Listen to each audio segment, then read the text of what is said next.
extra. Hello. What is that made out of? Condoms. We're here to talk about safe sex.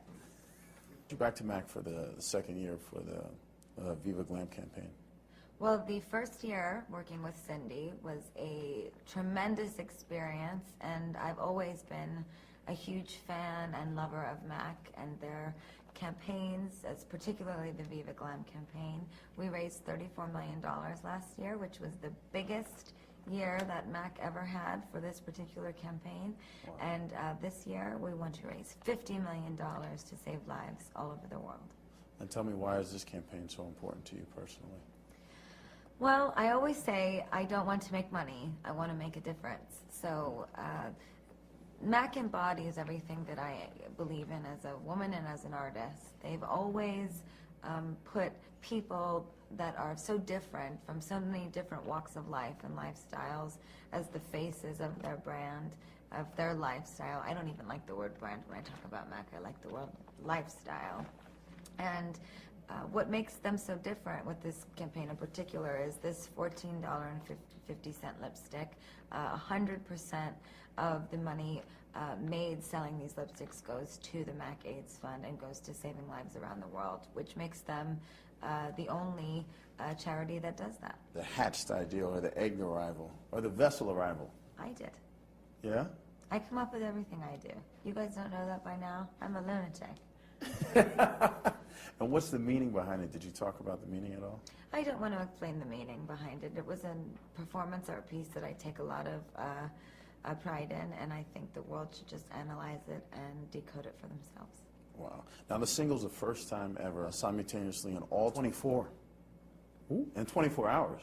Yes. Well, actually, it was in like 4 hours. It was a very, I don't even mean to toot my own horn, but really it was incredible, wasn't it? It was crazy.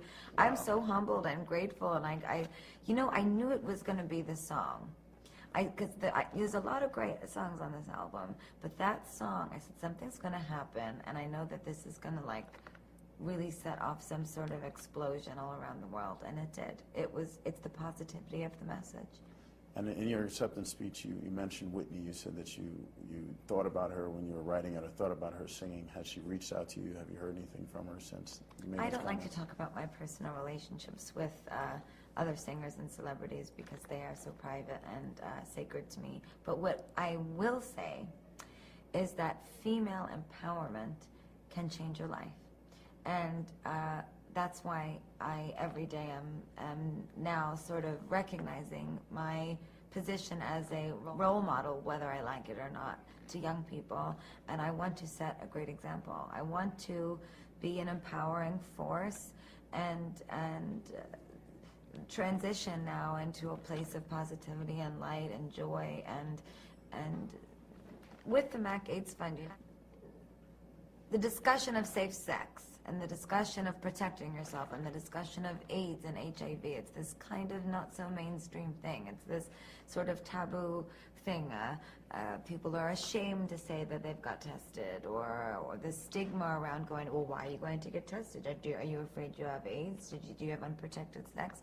It is so important that we take something as accessible as a lipstick and we synthesize the discussion of safe sex to become as accessible as that. I urge young people, my fans, and not my fans, if you don't like my music, that's fine. Just support this cause. Go out and buy a lipstick for your mother, your sister, maybe your brother wears lipstick, fabulous, and tell them this lipstick costs $14.50. And every dollar of that $14.50 is going to help save a young woman or a young man's life who's infected with the HIV or AIDS. Well, Nick Knight, who is an amazing photographer and a very good friend of mine, he shot this campaign. Actually, he also shot the Born This Way video in collaboration with me. He's an amazing, amazing human being and person and photographer. And he wanted to just shoot me as the soulful, lovely person that he believes that I am. Thank goodness he likes me so much that he took such a nice picture. But when it came to the lipstick and designing the color of the lipstick, I didn't want to just make a beige lipstick that looked good on a white girl. because that's kind of what beige lipstick is. It's sort of this white girl lipstick. And I didn't want to make that lipstick. I wanted to make something that would look beautiful on all walks of life, any kind of woman, any kind of man.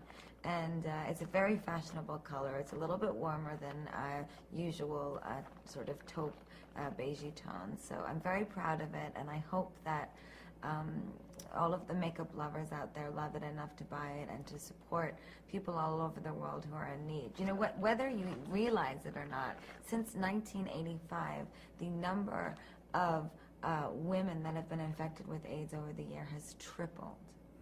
It is 100% preventable, but it is 0% curable. It is something that is not going away, and the more that we can support this cause, the more that we can spread awareness about HIV and AIDS, the better.